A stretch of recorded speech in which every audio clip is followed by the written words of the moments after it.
ધોરણ 4 ગુજરાતી મીડિયમની અંદર 21 સપ્ટેમ્બરના રોજ લેવાયેલી અંગ્રેજીની એકમ કસોટીનું અહીં આગળ સોલ્યુશન જોઈશું.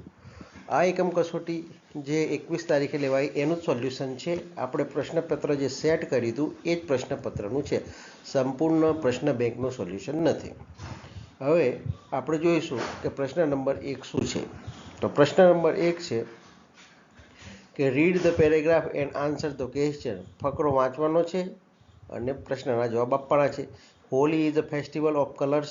વી wish one another happy Holi.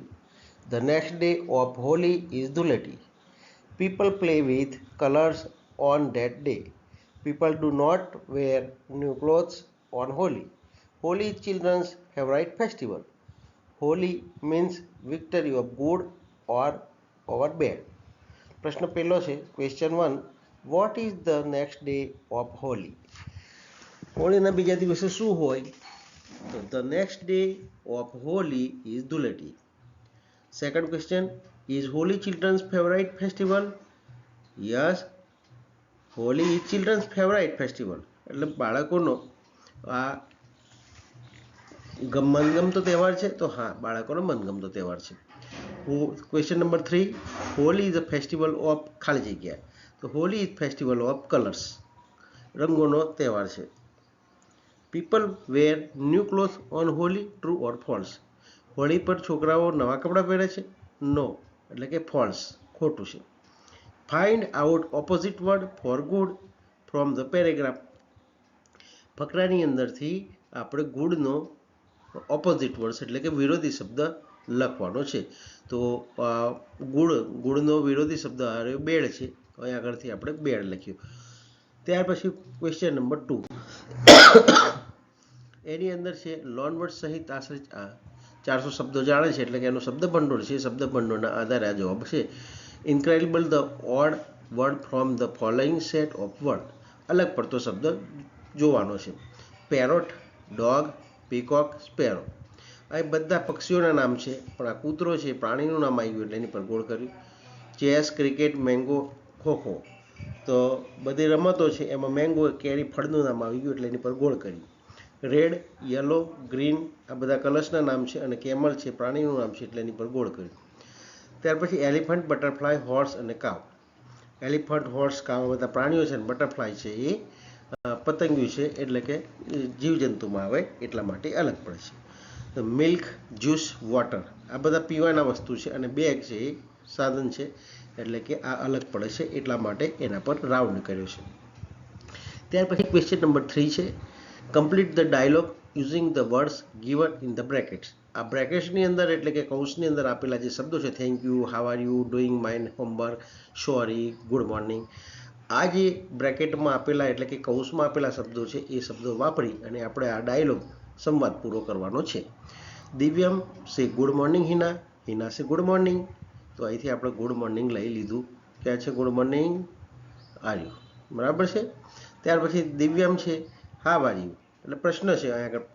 તો અહીં પ્રશ્ન પૂછેલો હતો એટલે આપણે પ્રશ્ન ચિહ્ન વાળું લેવું પડે. તો દિવ્યમ છે હાવ આર યુ, તો આ હાવ આર યુ એ પ્રશ્ન ચિહ્ન છે. હિના છે આઈ એમ ફાઇન, હું મજામાં છું. પછી ખાલી જગ્યા આપીએ એટલે આપણે ત્યાં આગળ થેન્ક યુ એટલે કે આભાર એવું કહેવું પડે. દિવ્યમ છે આર યુ ફ્રી, તું નવરી છે. આઈ વોન્ટ યોર હેલ્પ, તું મને મદદ કરે. હિના છે સોરી, સોરી એટલે કે આઈ એમ નોટ ફ્રી, હું આવી શકું એમ નથી. સોરી, હું ફ્રી નથી એટલા માટે, મને સમય નથી અત્યારે.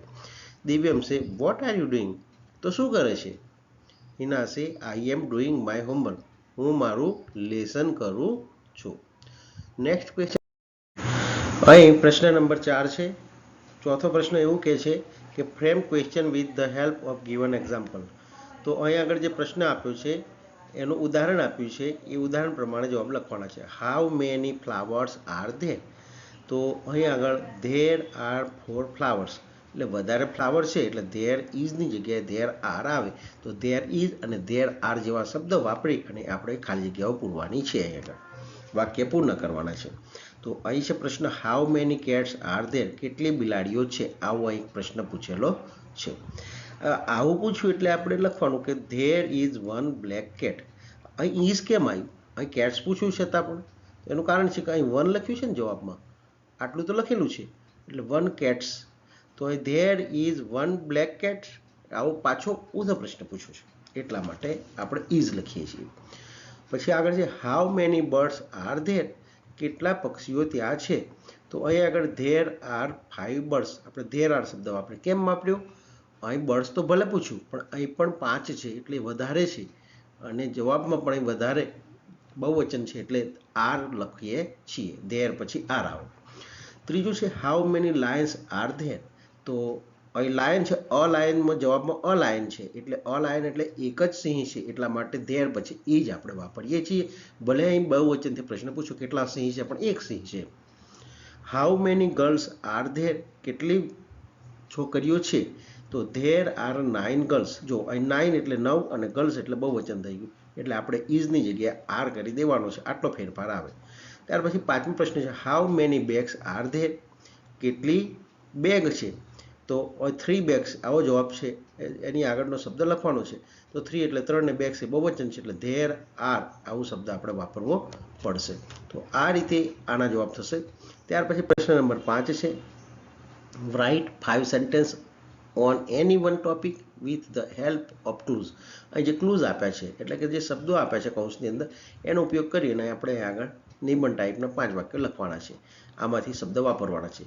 તો છે બિગ એનિમલ, તો પહેલો બિગ એનિમલ વાપરું છું, the elephant is big animal.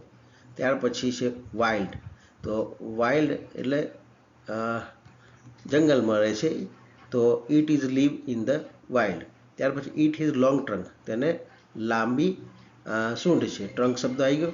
It has big ear, તેને લાંબા કાન છે તો આવી ગયું. ઇટ હેઝ 2 ટસ્ક એટલે કે તેને દાંત લાંબા છે, 2 દાંત છે એ પણ આગળ આવી ગયું. તો આવી રીતે આમ 5 વાક્યો આપણે લખી શકીએ છીએ. આનાથી પણ વિશેષ વાક્ય લખી શકાય, જુદી રીતે પણ લખી શકાય છે. ડાયરેક્ટ તમે ઇટ ઇઝ કરીને ઇટ હેઝ કરીને ના લખો તો elephant is a big animal આવું કરો. It is live in the wild આવી રીતે પણ તમે લખી અને બતાવી શકો છો. છોટીનું સોલ્યુશન આવી જ રીતે તમને મળતું રહેશે. Thank you. આ વિડીયો છે તમારા બીજા મિત્રોને પણ મોકલજો અને પરીક્ષા સમયે તમને તૈયારીમાં ઉપયોગી થશે એટલા માટે તમે આવા વિડીયોને જરૂરથી વારંવાર જોઈ અને પરીક્ષા પહેલાં પણ આનો અભ્યાસ કરજો.